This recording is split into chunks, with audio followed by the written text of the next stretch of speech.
When I first picked up a 50mm lens, I thought I was signing a contract with portraiture, bokeh, and simplicity. But within weeks, I realized this lens wasn't simple at all. It was exposing every flaw in how I shot. And that's the beauty of photography. We try new things, we fail, and through those failures we grow.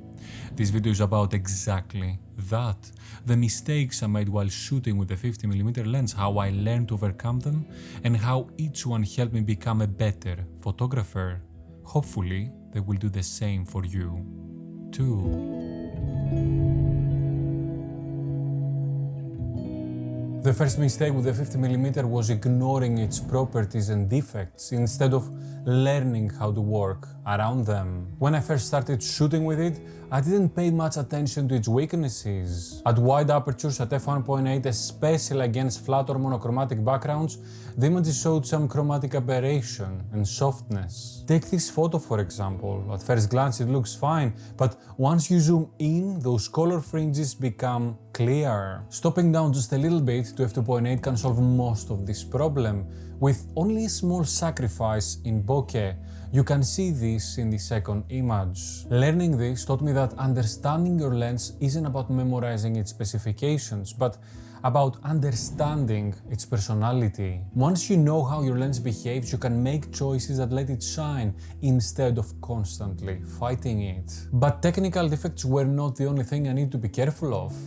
The other was understanding how the lens depicts reality, especially lines, and learn how to compose with it.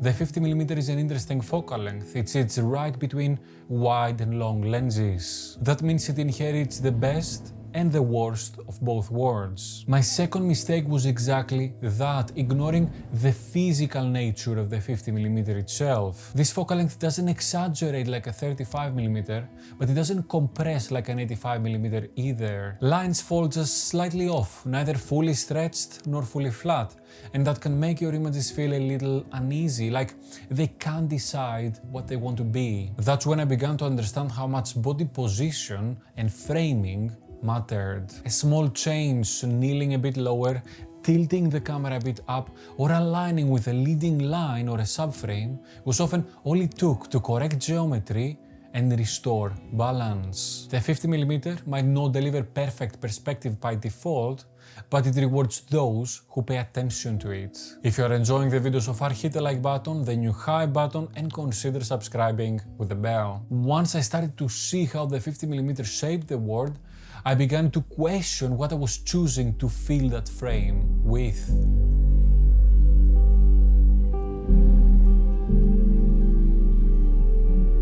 The next mistake is one that almost every photographer makes in the beginning: assuming the 50mm is only a portrait lens. I used to frame a single subject, shooting wide open at f1.8 and filling the frame entirely with that one person or object, letting the background melt away. And yes, those photos looked clean, but they were one-dimensional. I was cutting out the world around them, the light, the texture, the sense of place. Over time I realized that the 50mm's true strength lies not in isolation, but in connection. It gives you just enough space to include the environment without losing intimacy. Once I started shooting with that in mind, my portraits began to tell a story instead of showing a single detail. My photos stopped being just faces and they became moments, scenes, and fragments of life. So if you keep some distance from your subject, the 50mm becomes a brush of complexity and connection, a way to arrange multiple subjects and elements in a single frame. Here is how.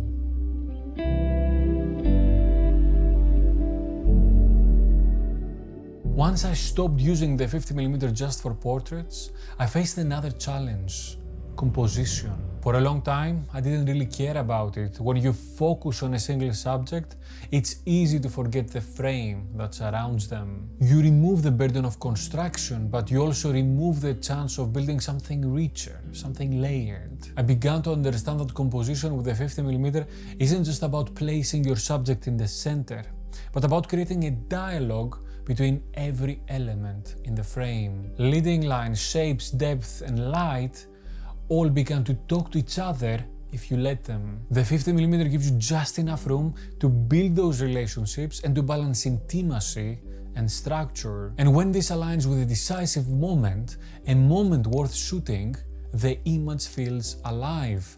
Not just a portrait, not just a street scene, but a conversation between all those different elements you allowed to coexist. But when I learned to compose better, I realized that there is one more mistake I kept making, and this one has nothing to do with technique. The fifth mistake I made with the 50mm was trying to control everything. And the 50mm kind of encourages it if you let it. After learning about depth, framing and composition, I started to believe that I could predict every outcome. The subject, the light, the timing. I wanted every frame to be perfect before I even pressed the shutter. But the more I tried to control, the more lifeless my photos became. They were technically correct, but emotionally empty. The 50mm eventually taught me to let go, to allow moments to unfold on their own instead of forcing them into a structure. Photography isn't about control. Photography is a dialogue between you and the scene, between light and shadow, between chance and intention. Once I accepted that, my images became less about perfection and more about presence, actually being there. I stopped shooting to prove that I could get it right and started shooting to actually feel connected to what was right in front of me.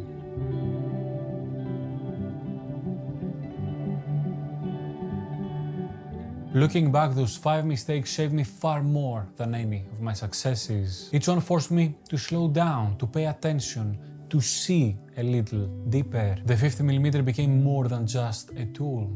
It became a mirror. It showed me how easily I rushed, how often I overlooked, and how much beauty exists in the spaces between control and chance. Every missed shot, every failed frame was quietly teaching me to listen, to timing, to light, to instinct. And that's what this lens still reminds me of today.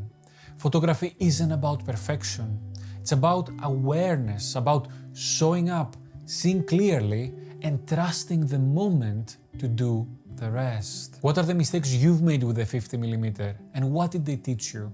Let me know in the comments. You can continue your journey on the 50mm focal length by watching this next video on mastering the 50mm composition. If you enjoyed this video, don't forget to hit the like button, subscribe with the bell, or even become a member to support the work behind these films. That was all for today, guys. Thank you very much for watching. Until next time, I will see you on the streets. Bye bye.